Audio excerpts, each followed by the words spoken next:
Meus queridos, a paz do Senhor, eu sou o diácono Cláudio Machado e esta é mais uma das nossas reflexões com base na leitura diária da revista Lições Bíblicas da CPAD, quarto trimestre de 2021, lição dos adultos, cujo título do trimestre é o Apóstolo Paulo, Lições de Vida e Ministério do Apóstolo dos Gentios para a Igreja de Cristo. A próxima lição será a lição de número 11. E o título da lição número 11 é O zelo do apóstolo Paulo pela sã doutrina. O zelo do apóstolo Paulo pela sã doutrina. E a leitura diária de hoje, quinta-feira, está na primeira carta aos Coríntios, capítulo 5, versículos de 1 a 13. Eu gostaria que você, aluno da escola dominical ou somente curioso, ou você, obreiro, professor de escola dominical, lesse o texto. O texto é longo, versículo de 1 a 13, não dá para nós lermos aqui pelo tamanho do espaço que nós utilizamos para fazer este comentário, a fim de que fique atraente para o ouvinte, não pode ser um espaço longo. Ou então nós faremos uma live completa, um estudo completo, tratando de vários outros pontos que são abordados na leitura. Mas lermos 13 versículos aqui, nós tomaríamos o tempo. Então eu gostaria que você abrisse a Bíblia na primeira carta aos Coríntios, capítulo 5, versículo de 1 a 13 e lesse. Você só vai compreender o que eu vou comentar aqui se você ler. O texto, a epígrafe do texto diz: a disciplina na igreja. A disciplina na igreja. Eu vou ler só o versículo de número 12. Vou ler o versículo de número 11... e o versículo de número 12 e o versículo de número 13. Diz assim, o texto é de 1 a 13, eu vou ler 11, 12 e 13. Mas agora escrevi que não vos associeis com aquele que, dizendo-se irmão, é ele quem se diz irmão, for devasso ou avarento ou idólatra ou maldizente ou beberrão ou roubador, com o tal nem ainda comais, não é nem para sentar na mesa com ele. Por quê? Que tenho eu em julgar também os que estão de fora? Não me interessa o mundo. Ah, mas o mundo faz. Não interessa o que o mundo faz. Não interessa o que o mundo faz. Não julgais vós os que estão dentro? Então o mundo já era. Vamos julgar o que está aqui dentro. Primeira carta aos Coríntios, capítulo 6, versículos 2 e 3 vai falar sobre isso. Nós haveremos de julgar os anjos, nós haveremos de julgar os homens lá no juízo final. Apocalipse capítulo 20, versículo 4 vai dizer que haverão tronos, pequenos tronos estarão lá diante do grande trono branco. E nós haveremos de julgar, grandes e pequenos também. Leia aí 1 carta aos Coríntios 6, 2 e 3 que você vai entender. Então, se julgamos aqui dentro, não nos interessa o mundo já tem quem os julgue. Vamos nós fazermos o juízo aqui dentro. Inclusive, Paulo escrevendo ainda aos Coríntios, naquele texto que nós utilizamos na Santa Ceia, do capítulo 11, a partir do versículo 23 a seguir, diz assim: se nós nos julgássemos a nós mesmos, não seríamos julgados. Mas quando somos julgados, somos repreendidos pelo Senhor para não sermos condenados com o mundo. Aqui está a mesma diferença. Nós julgamos aqui dentro e não comparamos com o que tem lá fora. E concluindo, o versículo 13 diz: mas Deus julga os que estão de fora. Tirai, pois, dentre vós a esse iníquo. Paulo está apontando para alguém. Tirai, pois, dentre vós a esse iníquo. Existe alguém específico que Paulo está se referindo. Pois bem, a epígrafe diz, a disciplina na igreja. Tratando da sã doutrina, alguém pode ser que não encontre base na igreja para que alguém seja disciplinado. Mas aqui está o texto. Paulo diz no versículo 9 deste capítulo 5 da primeira carta, que ele já tinha escrito outra carta. Esta carta nós não temos. Segundo os grandes estudiosos da palavra de Deus, Paulo escreveu 4 cartas aos Coríntios. Nós temos a primeira e nós temos a última. Nós temos a segunda e nós temos a última. A primeira e a terceira se perderam. Essas cartas se perderam na estrada. Então, o que para nós é primeira carta aos Coríntios, seria já a segunda.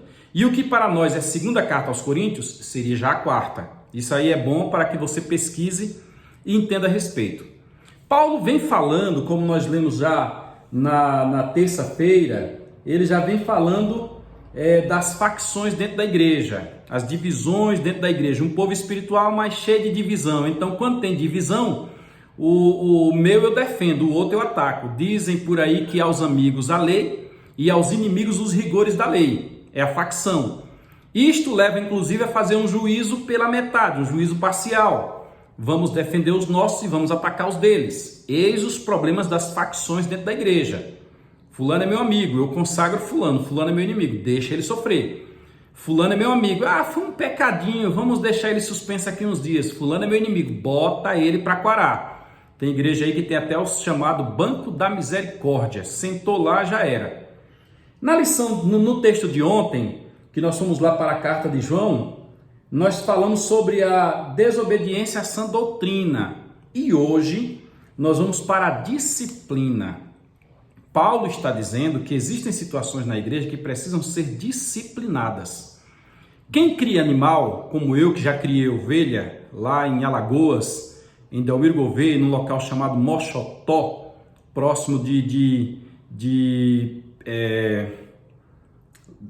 esqueci o nome do local, Maria Bode, próximo de Maria Bode, a gente percebe que uma ovelha doente ela pode contaminar as outras.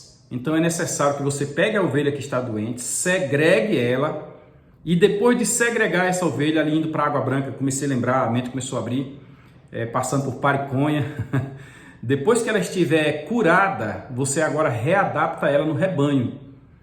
O que ocorre aqui no capítulo 5 da primeira carta aos Coríntios é que, como revela os versículos 1 e 2, existia alguém que estava praticando dentro da própria casa um dos pecados mais repugnantes da Bíblia Sagrada, que é o incesto. O que acontece é que o negócio não era escondido. Não deve ser escondido, não deve ser praticado. Mas não era escondido, era nítido, era claro, todo mundo sabia. Tanto é que Paulo, nas suas viagens missionárias, tinha conhecimento. A notícia chegou lá em Paulo. E Paulo escreveu para os irmãos uma primeira carta, que quem sabe lá o que aconteceu? Será que alguém deu sumiço na carta? Será que essa carta extraviou porque o assunto era muito sério? Aí Paulo escreveu para eles e disse: olha, eu estou sabendo que entre vocês aí está acontecendo coisa que nem entre os ímpios eu acho que acontece. É quando ele diz aí, alguém possuindo a esposa do próprio pai, etc, etc, etc. Aí ele conclui no versículo 13 dizendo: tirai este iníquo do meio de vós. Nós temos aqui, irmãos, várias coisas erradas. A primeira é a pessoa que praticou. Mas uma coisa que fica aqui nas entrelinhas, assim, que você lendo com detalhe você percebe, é a conivência. A conivência com o pecado. Você lembra lá o que foi que Jesus denunciou quando pegaram a mulher no próprio ato de adultério? Pegamos esta mulher no próprio ato de adultério e jogaram nos pés de Jesus? Jesus escreveu na areia: creio eu, tá? Eu respeito a tua posição, mas eu creio eu que Jesus escreveu o texto da lei na areia. O que a lei dizia? O homem e a mulher deveriam ser juntos julgados, deveriam ser apedrejados. Todos eles estavam com a pedra na mão, mas a pedra na mão para a mulher, não para o homem. E em outra parte da lei, que me foge agora a memória, diz bem assim: aquele que discriminasse receberia a pena daquele que foi discriminado. Em outras palavras, a pedra que era para o homem, já que estava sendo discriminado, deveria ser para eles. Aí é quando o mestre vai e diz: quem não tiver pecado, atire a primeira pedra. E eles entenderam que a primeira pedra não era para ela, a primeira pedra era para eles. Nós estamos aqui diante de uma denúncia de conivência. Agora me digam com toda a sinceridade possível, você que assiste esse vídeo, você obreiro, você vocacionado, vez por outra você não percebe atos de conivência na hora de certos julgamentos? Seja conivência para ajeitar alguém, ou seja conivência para não punir alguém. Pesado, né? Estude esta lição e no domingo próximo questione teu professor acerca desse assunto. E leia os 13 versículos do capítulo 5 da primeira carta aos Coríntios. Você vai compreender muito mais. De sorte que precisamos preservar e cumprir a sã doutrina. Aquele que não faz, infelizmente, como está no versículo de número 11, beberrão, avarento, maldizente e assim por diante, e os demais que nós já comentamos, devem ser tirados da comunhão para benefício do restante do corpo de Cristo. Até domingo na Escola Dominical.